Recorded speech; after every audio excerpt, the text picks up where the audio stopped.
No, I'm just sitting here thinking, and that's dangerous enough. And right has always been the ones to preach about, Dad, don't tread on me, states' rights, states' rights. They're defending masked agents going door to fucking door. They're defending that. So I had to ask internet, right? I asked AI. Yes. It has consistently been the position of Republicans, conservatives, and related groups like the alt-right to preach and warn about government overreach. This stance is a core component of conservative ideology, which generally favors small government, states' rights, and individual liberty. Imagine that. Is it that they just never believed in anything? Let's see. First of all, a core position of that is the philosophical stance, like the foundational belief on the right that man is not free unless government is limited, right? Okay, they argue that as government expands, individual liberty contracts. Well, because wait a second, isn't that, look at that. All concerns about mass government surveillance, tracking, pew-pew confiscation also. Those are commonly associated with Republicans, conservatives, and alt-right groups. These beliefs generally stem from a distrust of government institutions, fears regarding tracking via identification numbers, more recently microchips. They think that they're embedded with nanochips. They've been talking about this shit for decades.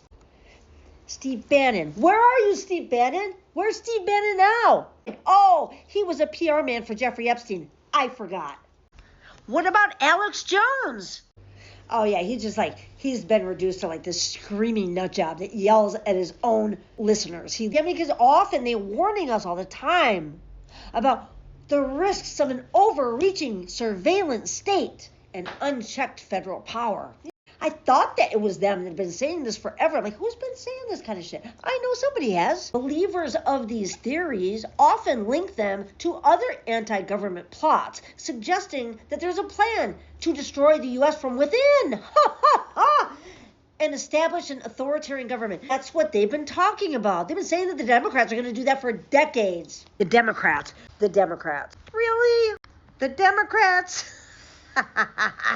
Where are you now, Steve Bannon? Oh yeah, I forgot. You're Jeffrey Epstein. You've got all those hours of tape that you have with him trying to rehabilitate his image. But it's because it's interesting. You guys are been warning everybody about this, and wasn't Doge a data mining operation? Yeah, I thought so. I mean, to be fair, when people feel that their values are reflected by those in power, then they're more inclined to tolerate intrusive government data practices, right? But when they feel politically opposed to those in office, then sometimes those practices feel invasive or threatening. I get that. It's like the whole confirmation bias thing. Peter Thiel has our data. Palantir has our data. Now they want to make a surveillance state here in the United States. They say that soon there will be nowhere you can go to be off grid, that you will not ever be able to be off grid. That's what they say. Information that was once protected by agency-specific rules can then be accessed more freely across the government, including by individuals with limited training or unclear authority. This lack of oversight creates opportunities for misuse, including targeting people based on race, religion, immigration status, or political beliefs. Because they put all of our information in one place. This is a centralized data system. The risks grow even more serious when viewed through the lens of political power. A centralized database that lacks transparency can be weaponized. Officials can quietly use sensitive records to retaliate against political opponents, discredit critics, or intimidate voters. In the lead up to the 2026 midterm elections, this risk is especially alarming without public oversight or built-in checks. And this is where I think technology is this incredible alternative to politics. What Thiel means by replacing politics with technology is replacing democracy with technology, using it to overthrow the means of collective power. No more consensus, no more democratic coalition between groups. The goal being the ones who control technology are the ones who control everything. Nothing prevents those in power from exploiting private information to influence the political process or selectively prosecute or publicly damage candidates. And we have masked people terrorizing us in our streets because that's what they do domestically, right? They terrorize people domestically. And I just want to tell all of you who feel like you can't do anything, but there are fucking millions of us. Today, an hour outside Minneapolis, in St. Cloud, Trump's agents, dozens of them, tried to muster some kind of military-style show of force at a mini-mall parking lot in St. Cloud, Minnesota. They were soon surrounded by hundreds of local residents telling them to get out.